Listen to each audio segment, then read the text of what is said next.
avanço da ciência genômica promete ressuscitar animais extintos há milhares de anos.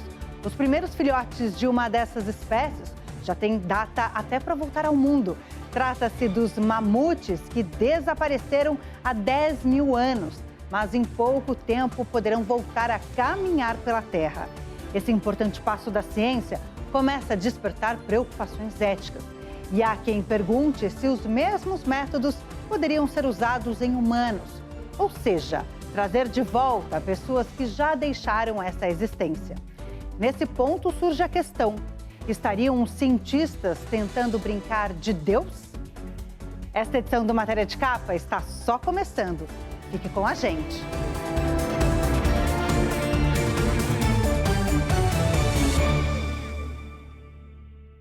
Ressuscitar animais extintos era uma ideia restrita à ficção científica e chegou a ser tema de livros e filmes. Mas agora é assunto para a ciência.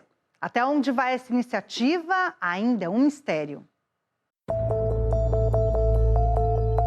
A revista de maior prestígio internacional na área da biologia, a Cell, foi a primeira a dar a notícia. Cientistas reconstruíram os cromossomos de um mamute morto há 52 mil anos na Sibéria. Os cromossomos, como se sabe, contêm o material genético de um organismo. Em outras palavras, trata-se de uma molécula de DNA que carrega a informação genética herdada dos pais. Após a divulgação dessa notícia, uma empresa de biotecnologia dos Estados Unidos, a Colossal Biosciences, anunciou que está preparada para produzir filhotes de mamutes e chegou a divulgar até uma data para o nascimento dos primeiros mamutes de laboratório, 2028. Mas os cientistas alertam, os primeiros filhotes não serão exatamente mamutes, serão híbridos com algumas características dessa espécie combinadas com traços de elefante. A ideia é inserir os genes ressuscitados no genoma de um elefante asiático, o animal vivo mais parecido com o mamute, o paquiderme peludo da Idade do Gelo. Isso significa que os filhotes vão resultar de uma combinação de técnicas de biologia sintética, bioinformática e clonagem. Traduzindo tudo isso para os tempos atuais, significa o seguinte: a espécie que vai sair do laboratório será de carne e osso, porém com traços de inteligência artificial.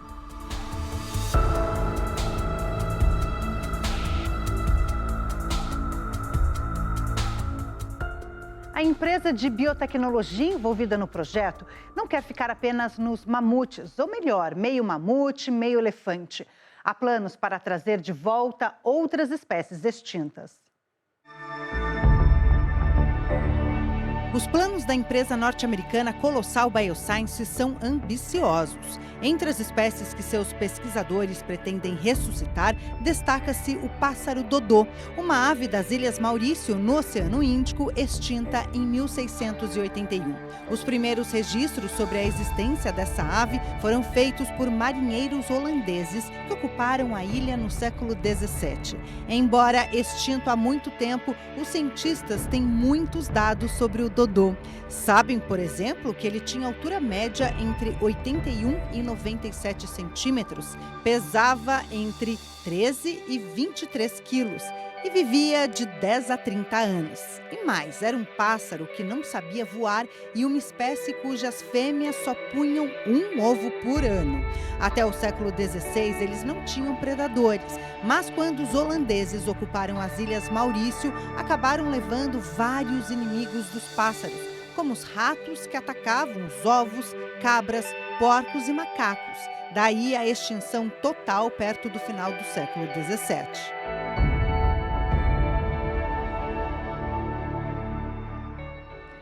E afinal, como os pesquisadores vão conseguir ressuscitar o pássaro dodô?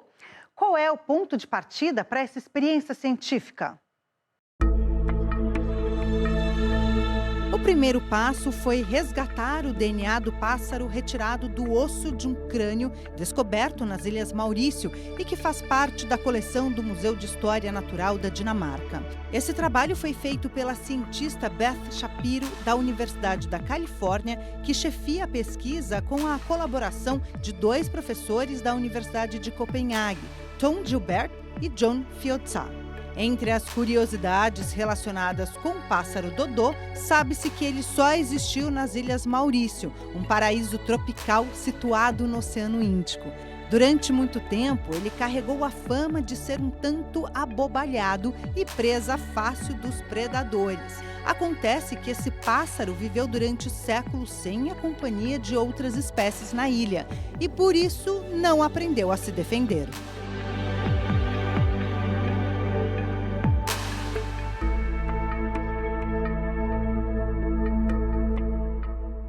Será que um dia a ciência vai cogitar a possibilidade de aplicar a mesma técnica aos humanos?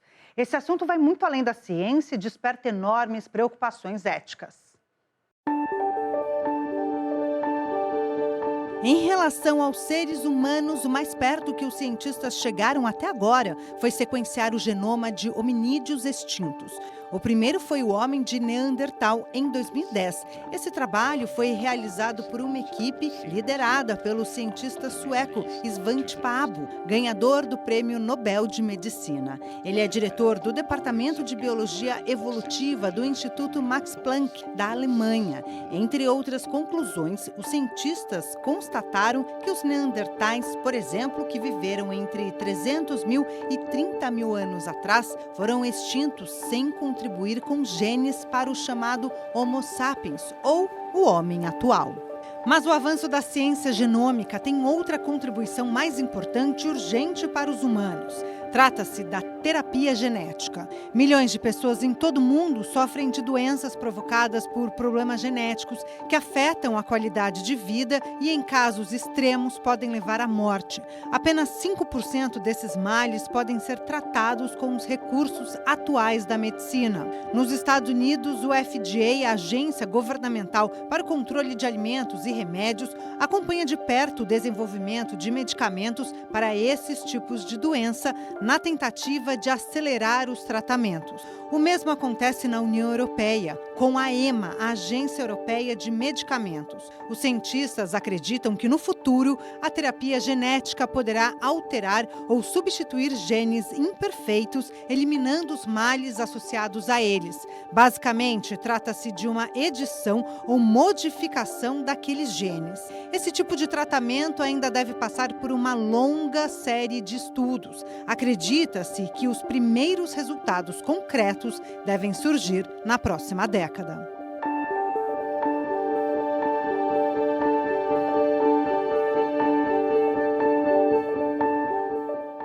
A Organização Mundial da Saúde lançou um apelo a todos os países para que suspendam qualquer pesquisa relacionada com o possível nascimento de seres humanos geneticamente modificados. A edição ou modificação do genoma humano tem um enorme potencial.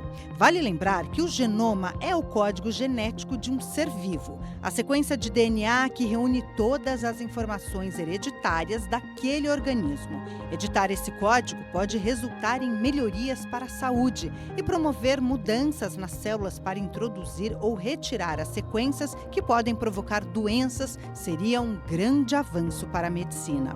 Outros benefícios incluem novos caminhos para diagnosticar, tratar e prevenir males, ou ainda novas maneiras de tratar a infertilidade, ampliando o conhecimento da biologia humana e até mesmo para a criação de vacinas. Apesar de todo esse potencial, a Organização Mundial de Saúde alerta que esse conhecimento científico pode levar a limites preocupantes do ponto de vista ético.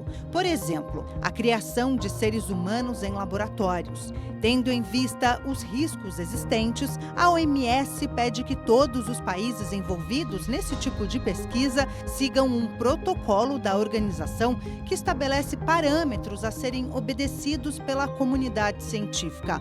O objetivo é evitar que os cientistas avancem além dos limites previstos para o combate a doenças e criação de novas vacinas.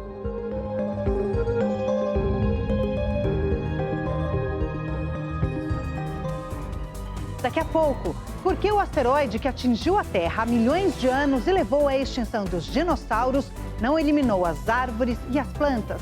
E ainda, quem são os engenheiros do ecossistema que ajudam a recriar as pastagens e outros ambientes naturais.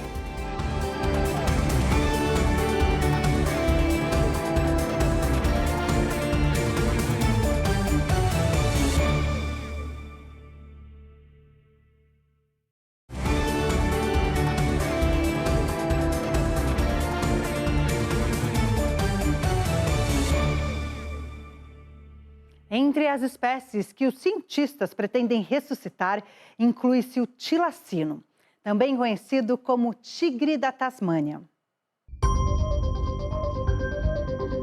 Os pesquisadores da Colossal Bioscience montaram um genoma do tilacino com 99,9% de precisão. A equipe usou amostras de uma cabeça preservada em etanol e material genético de dezenas de peles. A escolha do animal se deve ao fato de que sua extinção é relativamente recente. O último exemplar morreu no zoológico da Tasmânia em 1936. Os cientistas identificaram pontos específicos em genomas da mandíbula e crânio do tilacino, ou tigre da Tasmânia, com características semelhantes às de lobos e cães. Com esses dados, eles editaram geneticamente a linhagem celular do dunarte de cauda gorda, um pequeno marsupial que poderia carregar o primeiro embrião de um tilacino, o que significa que o animal resultante será uma criatura híbrida. A ideia de desextinção remonta à criação do Zoológico de San Diego, nos Estados Unidos, que lançou na década de 70 um projeto para congelar sangue, DNA, tecidos, células, óvulos e esperma de espécies exóticas ameaçadas de extinção para recriá-las. O conceito conquistou a opinião pública com o filme Jurassic Park, em 1993. 3 anos depois, a clonagem da ovelha Dolly aumentou ainda mais a sensação de que a desextinção não estava muito distante.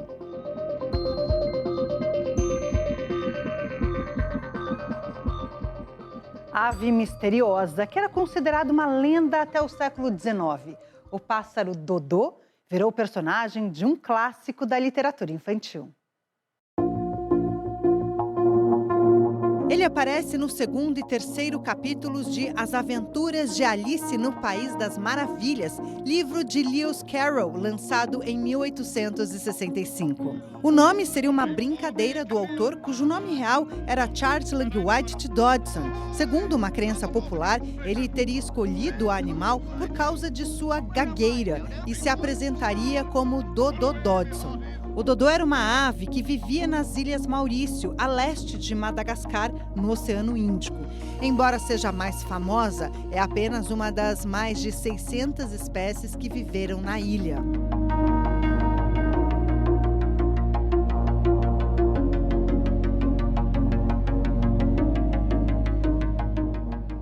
O que aconteceu com as árvores e demais plantas depois que um enorme asteroide atingiu o nosso planeta há 66 milhões de anos?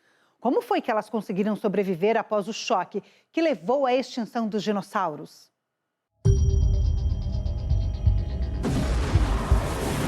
Cerca de metade das espécies de plantas existentes no planeta há 66 milhões de anos morreram por conta dos efeitos resultantes do impacto do asteroide.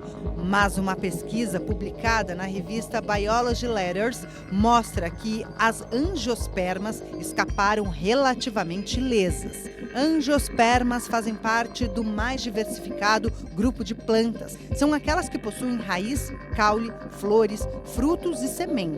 Elas também se caracterizam por terem mecanismos de dispersão de sementes e polinização.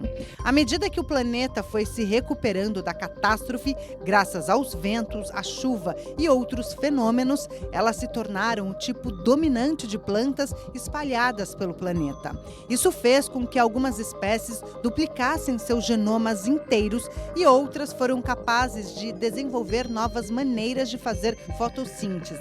Hoje, existem cerca de 400 mil espécies de plantas vivas, aproximadamente 300 mil com flores.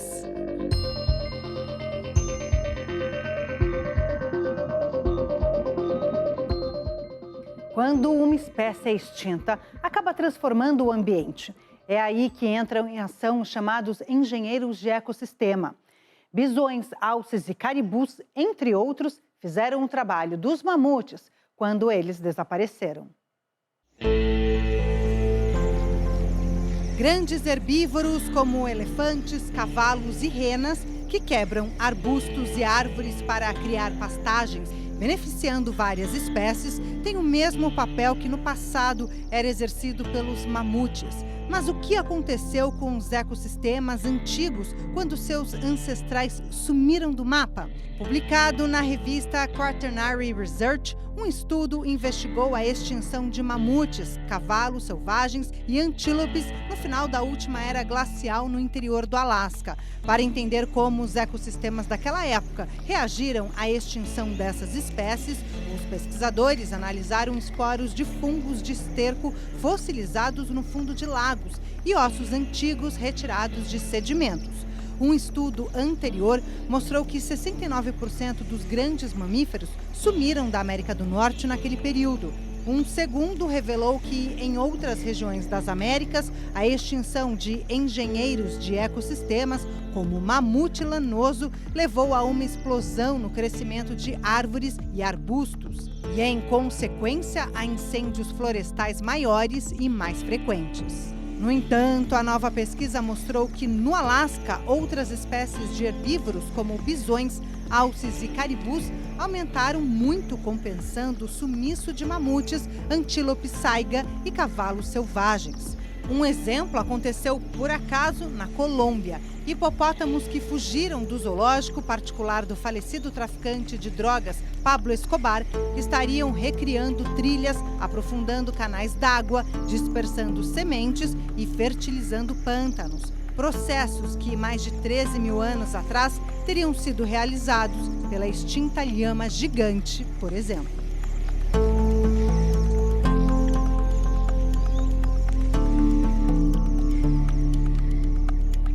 A ciência caminha a passos largos para trazer esses animais de volta à vida. Mas há quem acuse os cientistas de brincar de Deus e questione se essa iniciativa deve mesmo ser levada adiante.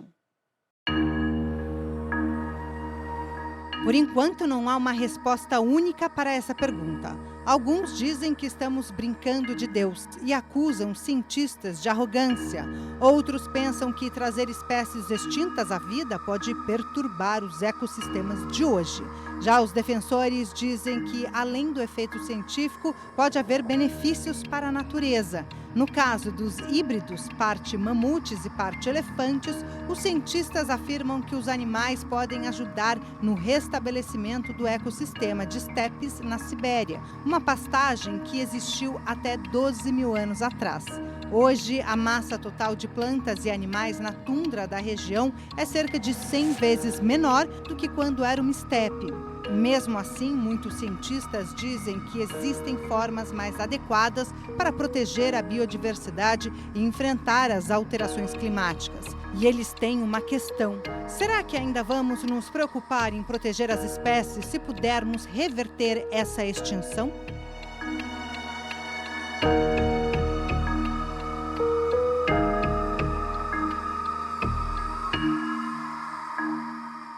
Será que um dia também conseguiremos trazer os dinossauros de volta à vida? Bom, pelo menos no cinema, eles já voltaram.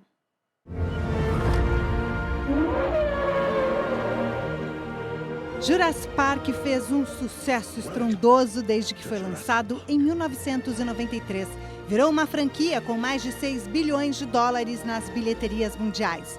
O tema encanta a humanidade. No filme, os dinossauros são recriados por meio de uma amostra de DNA retirada de um mosquito preservado em um fóssil de resina de plantas, o âmbar. Como são códigos muito antigos, os geneticistas do parque preencheram as lacunas com DNA de sapos. Encontrar DNA em fósseis realmente é possível. O problema é que a cada 500 anos, o DNA perde metade da sua informação. Os pesquisadores também estimam que o DNA dure no máximo 6,8 milhões de anos, bem menos tempo que a idade dos últimos dinossauros na Terra, há mais de 60 milhões de anos.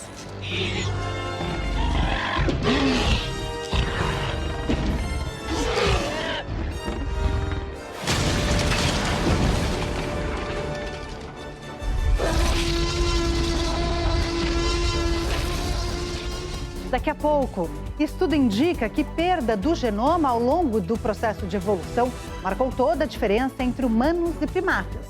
E ainda, cientistas descobrem código oculto no DNA. E há quem acredite que seja o primeiro passo para a fórmula da juventude.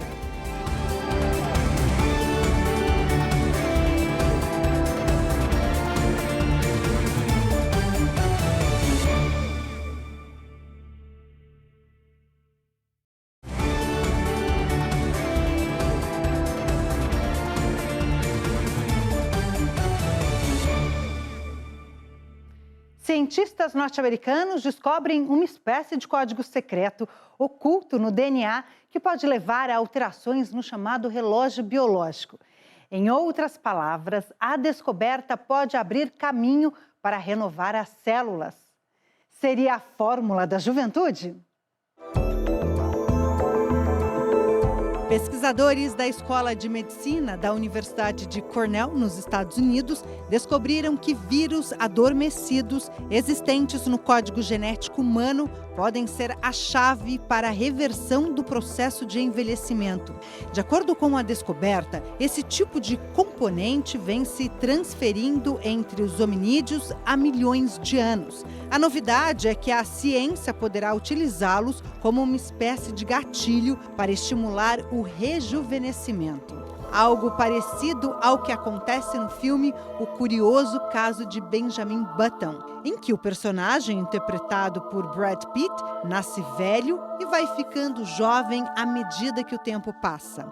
De acordo com os pesquisadores, trata-se de um passo importante no sentido de alterar o relógio biológico dos humanos.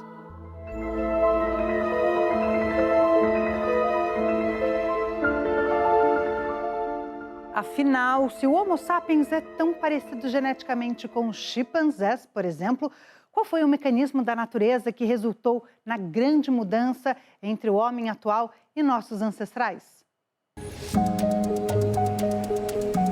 Os cientistas sempre perseguiram a ideia de que os humanos têm um algo a mais que os diferencia do restante do mundo animal. Mas agora, pesquisadores da Universidade de Harvard e do Instituto de Tecnologia de Massachusetts desenvolveram uma nova teoria. Ao invés de um acréscimo, eles acreditam que foi a perda de um genoma que fez toda a diferença. E mais, essa perda, segundo os estudos mais recentes, ocorreu durante o processo de evolução, que ocorreu ao longo de milhões de anos, separando os primeiros hominídeos do chamado Homo sapiens. Foi assim que os humanos se diferenciaram em aspectos como a fala e a capacidade de cognição, entre outros.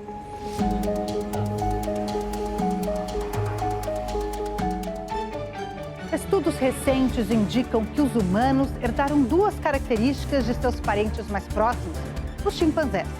Uma delas é o senso de humor, que, segundo pesquisadores da Universidade da Califórnia, sempre foi um traço acentuado entre aqueles primatas. A segunda é bem controversa, o vício em álcool. Pesquisas revelam que várias espécies de primatas consumiam frutas com alta proporção de álcool. Esse hábito teria sido transferido aos humanos durante o processo de evolução.